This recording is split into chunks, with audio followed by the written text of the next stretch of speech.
السلام علیکم ورحمۃ اللہ وبرکاتہ۔ آج کے خطبے کا عنوان نیکیوں میں کثرت کیجیے۔ الحمدللہ والصلاۃ والسلام علی رسول اللہ، اما بعد۔ یقیناً تمام تعریفیں اللہ کے لیے ہیں۔ ہم اس کی تعریف بیان کرتے ہوئے اسی سے مدد کے طلبگار ہیں اور اپنے گناہوں کی بخشش بھی مانگتے ہیں۔ میں گواہی دیتا ہوں کہ اللہ کے سوا کوئی بھی معبود برحق نہیں، وہ یکتا ہے، اس کا کوئی شریک نہیں۔ اور میں یہ بھی گواہی دیتا ہوں کہ محمد صلی اللہ علیہ وسلم اللہ تعالیٰ کے بندے اور اس کے رسول ہیں۔ اللہ تعالیٰ کی جانب سے آپ پر، آپ کی آل اور صحابہ کرام پر ڈھیروں رحمتیں اور سلامتی نازل ہو۔ حمد و ثنا کے بعد اے مسلمانوں، حساب سے پہلے اپنا محاسبہ کرو اور اپنی نیکیاں بڑھاؤ اور برائیوں کو کم کرو، کیونکہ تم اس آزمائش میں ہو جس میں کامیابی ضروری ہے۔ اس آزمائش میں وہی کامیاب ہو سکتا ہے جو اس دنیا میں رہ کر اسے بھی سنوارے اور آخرت کو بھی سنوار لے۔ دنیا ایک عارضی متاع ہے۔ اللہ تعالیٰ نے اس دنیا میں ہر کسی کا رزق اس کے نیک عمل کے ساتھ جوڑ دیا ہے، جو کہ انتہائی مبارک رزق ہے، وگرنہ دوسرے رزق میں بالکل خیر موجود نہیں ہے۔ اور ایسی دنیا بھی بیکار ہے جس میں بندہ اپنے رب کو راضی نہ کر سکے اور بغیر دین کے ہی وہ بندہ مر جائے۔ فرمان باری تعالیٰ ہے، اور میں نے جن اور انسان کو بنایا تو صرف اپنی بندگی کے لیے۔ میں ان سے کوئی روزی نہیں چاہتا اور نہ ہی چاہتا ہوں کہ وہ مجھے کھلائیں۔ بے شک اللہ ہی بڑا روزی دینے والا اور زبردست طاقت والا ہے۔ لہذا رزق حلال کمانے کے لیے ان اسباب کو اختیار کرنا چاہیے جنہیں اسلام نے مشروع کیا ہے، مگر ہمارے رحمان و رحیم، حکمت والے اور علیم جاننے والے رب نے، جو کہ بزرگی والا، کرم والا اور نعمتیں نچھاور کرنے والا ہے، اس نے نیک اعمال کو کمانے کا حکم دیا ہے تاکہ ان نیک اعمال کے ذریعے وہ تم پر رحم کرے، تمہیں جنت میں داخل کرے اور جہنم سے نجات دے۔ فرمان باری تعالیٰ ہے، اور اللہ سلامتی کے گھر کی طرف بلاتا ہے اور جسے چاہے سیدھا راستہ دکھلاتا ہے۔ مزید ایک اور مقام پر اللہ تعالیٰ ارشاد فرماتے ہیں، اور اللہ جنت اور بخشش کی طرف اپنے حکم سے بلاتا ہے۔ مزید ارشاد فرمایا، پھر جو کوئی دوزخ سے دور رکھا گیا اور بہشت میں داخل کیا گیا، سو وہ پورا کامیاب ہوا اور دنیا کی زندگی سوائے دھوکے کی پونجی کے اور کچھ نہیں۔ اسی لیے نبی اکرم صلی اللہ علیہ وسلم کی یہ دعا، جسے ابن عمر رضی اللہ عنہما نے روایت کیا ہے کہ اے اللہ، دنیا کو ہمارا برا مقصد نہ بنا دے اور نہ ہمارے علم کی انتہا بنا کہ ہمارا سارا سیکھنا سکھانا صرف دنیا کی خاطر ہو، اور ہم پر کسی ایسے شخص کو مسلط نہ کر جو ہم پر رحم نہ کرے۔ رواہ ترمذی وقال حدیث حسن۔ ایک اور حدیث میں ہے کہ رسول اللہ صلی اللہ علیہ وسلم نے فرمایا، جسے آخرت کی فکر ہو اللہ تعالیٰ اس کا دل غنی کر دیتا ہے اور اس کے بکھرے ہوئے کاموں کو جمع کر دیتا ہے، اور دنیا اس کے پاس ذلیل لونڈی بن کر آتی ہے۔ اور جسے دنیا کی فکر ہو اللہ تعالیٰ محتاجی اس کی دونوں آنکھوں کے سامنے کر دیتا ہے اور اس کے مجتمع کاموں کو منتشر کر دیتا ہے، اور دنیا میں بھی اسے اتنا ہی ملتا ہے جتنا اس کا مقدر ہے۔ اور اس روایت کو امام ترمذی نے اپنی کتاب میں ذکر کیا ہے۔ بلا شبہ اللہ تعالیٰ نے جو صفات اور نعمتیں جنت کی اپنی کتاب میں ذکر کی ہیں، اس کتاب سے پہلے کی کتابوں میں ان کا ذکر نہیں ملتا۔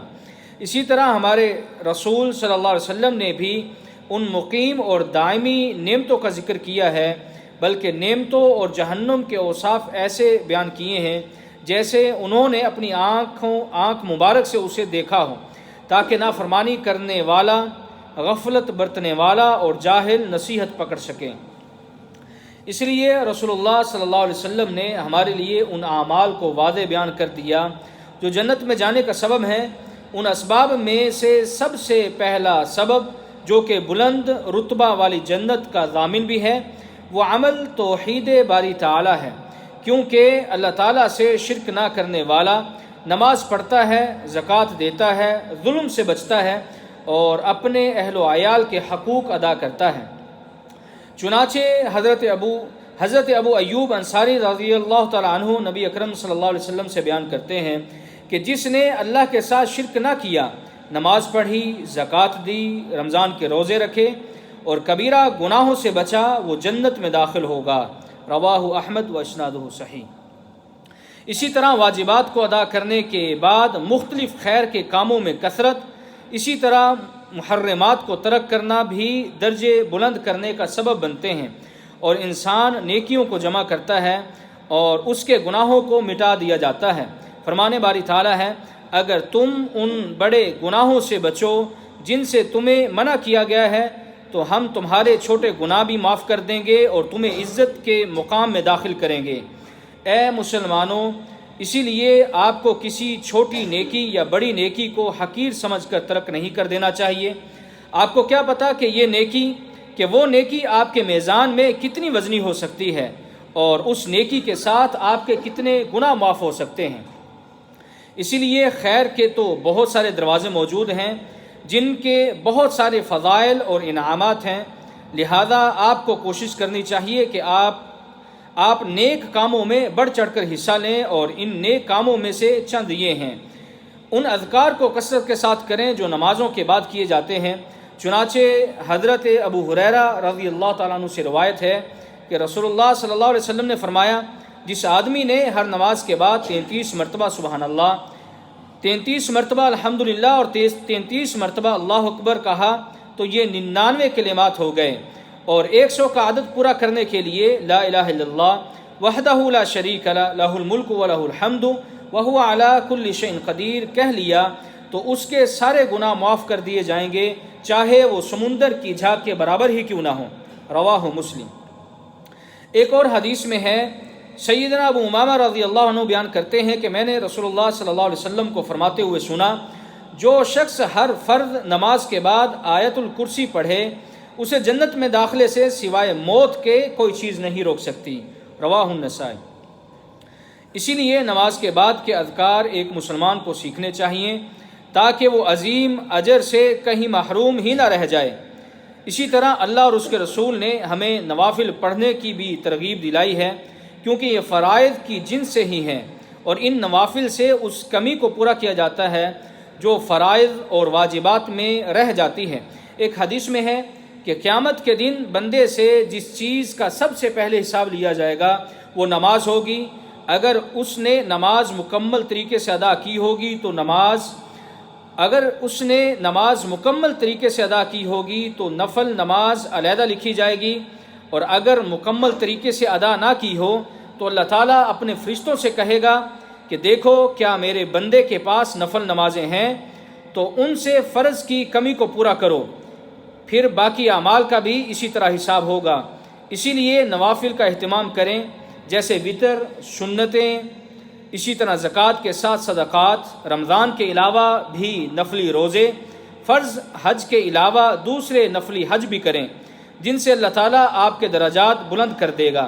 اسی لیے نبی اکرم صلی اللہ علیہ وسلم نے فرمایا، نفلی روزہ، مسکین پر خرچ کرنا، جنازہ پڑھنا، مریض کی عیادت کرنا، جس مسلمان میں یہ عادتیں جمع ہو جائیں اسے جنت میں داخل کر دیا جائے گا۔ رواہ مسلم۔ اسی طرح ذکر بھی جنت کے دروازوں میں سے ایک دروازہ ہے جس سے دلوں کو کھول دیا جاتا ہے، گناہ مٹا دیے جاتے ہیں، کرب اور تکلیف ختم کر دیا جاتا ہے۔ چنانچہ جناب ابن عباس رضی اللہ عنہما فرماتے ہیں کہ رسول اللہ صلی اللہ علیہ وسلم نے فرمایا، کیا میں تمہیں تمہارے مالک کے نزدیک بہترین اور پاکیزہ اور تمہارے درجات میں سب سے بلند اور سونا اور چاندی خرچ کرنے سے زیادہ بہتر اعمال نہ بتلاؤں؟ اور اس پر بہتر کہ تم اپنے دشمن سے لڑو، پھر تم ان کو قتل کرو اور وہ تمہیں قتل کریں۔ صحابہ نے کہا کیوں نہیں؟ تو آپ صلی اللہ علیہ وسلم نے فرمایا، وہ عمل اللہ رب العزت کا ذکر کرنا ہے۔ رواہ الحاکم۔ چنانچہ حضرت عبداللہ بن بصر سے روایت ہے کہ ایک آدمی نے کہا، اللہ کے رسول، اسلام کے احکام و قوانین تو میرے لیے بہت زیادہ ہیں، کچھ تھوڑی سی چیزیں مجھے بتلا دیجئے جن پر میں مضبوطی سے جمع رہوں۔ تو آپ صلی اللہ علیہ وسلم نے اسے فرمایا، تمہاری زبان ہر وقت اللہ کی یاد اور ذکر سے تر رہے۔ رواہ الترمذی۔ اسی طرح حضرت ابو ہریرہ رضی اللہ تعالیٰ عنہ فرماتے ہیں کہ رسول اللہ صلی اللہ علیہ وسلم نے فرمایا، جو شخص صبح کے وقت لا الہ الا اللہ وحدہ لا شریک لہ لہ الملک و لہ الحمد وہو علی کل شیء قدیر کہے تو ایک گردن آزاد کرنے کے برابر ثواب ملے گا، اور اس کے لیے 10 نیکیاں لکھی جائیں گی، 10 برائیاں مٹا دی جائیں گی، اس کے 10 درجے بلند کر دیے جائیں گے۔ رواہ البخاری و مسلم۔ حضرت ابو ہریرہ رضی اللہ تعالیٰ عنہ سے روایت ہے کہ رسول اللہ صلی اللہ علیہ وسلم نے فرمایا، جو شخص 100 بار سبحان اللہ و بحمدی کہے گا تو اس کے گناہ بخش دیے جائیں گے، اگرچہ وہ سمندر کی جھاگ کی طرح ہی کیوں نہ ہوں۔ رواہ مسلم۔ اسی طرح کے جتنے بھی اذکار ہیں انہیں یاد کرنے والوں کے لیے سب سے بہترین کتاب موجود ہے جس کا نام تحفۃ الذاکرین ہے۔ دعا ایک ایسی چیز ہے جس میں دنیا اور آخرت کی بھلائی چھپی ہوئی ہے، چنانچہ جناب انس رضی اللہ تعالیٰ عنہ فرماتے ہیں کہ رسول اللہ صلی اللہ علیہ وسلم نے فرمایا، دعا عبادت کا مغز ہے۔ رواہ الترمذی۔ جناب ابو ہریرہ رضی اللہ تعالیٰ عنہ فرماتے ہیں کہ رسول اللہ صلی اللہ علیہ وسلم نے فرمایا، دعا سے بڑھ کر اللہ کے نزدیک کوئی چیز اکرم اور عزت والی نہیں۔ رواہ الترمذی و ابن ماجہ۔ کیونکہ دعا کرنے سے دل میں اللہ پر اعتماد ہوتا ہے، جہانوں کے پالنے والے کے ساتھ تعلق جڑ جاتا ہے اور بندہ اس پر توکل کرتا ہے، اور وہ اس کے علاوہ کسی اور کے در کی طرف نہیں دیکھتا۔ جو اللہ سے دعا کرتا ہے وہ کسی دوسرے سے نہیں مانگتا۔ اس لیے ضروری ہے کہ اپنے اکیلے رب سے مناجات کی جائیں، جو حاجت روا ہے، تکلیفوں کو دور کرتا ہے اور اسی کا انجام اچھا ہے۔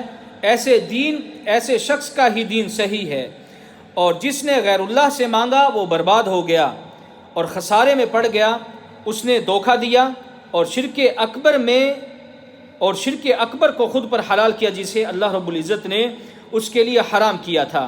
اسی طرح نبی اکرم صلی اللہ علیہ وسلم پر درود و سلام بھیجنا بھی گناہوں کو مٹانے کا سبب بنتا ہے، اور اللہ تعالیٰ اپنے بندوں کے کاموں کو اپنے ذمہ لے لیتا ہے، اور اللہ تعالیٰ ایسے بندے پر 10 بار سلامتی بھیجتا ہے۔ چنانچہ حضرت ابن مسعود رضی اللہ تعالیٰ عنہ فرماتے ہیں کہ نبی اکرم صلی اللہ علیہ وسلم نے فرمایا، قیامت والے دن میرے نزدیک وہ لوگ ہوں گے جو مجھ پر کثرت کے ساتھ درود بھیجتے ہیں۔ رواہ الترمذی والنسائی۔ اے اللہ کے بندو، جیسے نیک اور مبارک اعمال سے اللہ تعالیٰ خوش ہوتے ہیں اور بدلے میں جنت عطا کرتے ہیں، ایسے ہی برے اور مکروہ اعمال سے اللہ رب العزت ناراض ہوتے ہیں، اور ان برے اعمال پر اللہ تعالیٰ دنیا اور آخرت میں سخت عذاب دینے کا وعدہ کرتے ہیں، اور وہ سخت عذاب جہنم کی آگ ہے۔ چنانچہ وہ بڑے اعمال جن کی وجہ سے لوگوں کو جہنم میں ڈالا جائے گا، ان میں سے اللہ کے ساتھ شرک کرنا ہے، بھلے وہ شرک کی کوئی بھی قسم ہو۔ چنانچہ اللہ رب العزت قرآن مجید کے اندر ارشاد فرماتے ہیں، بے شک اللہ اسے نہیں بخشتا جو اس کا شریک ٹھہرائے، اور شرک کے علاوہ دوسرے گناہ جسے چاہے بخشتا ہے، اور جس نے اللہ کا شریک ٹھہرایا اس نے بڑا ہی گناہ کیا۔ اسی طرح بڑے گناہوں میں سے نماز کا ترک کرنا بھی ہے۔ پھر نماز کے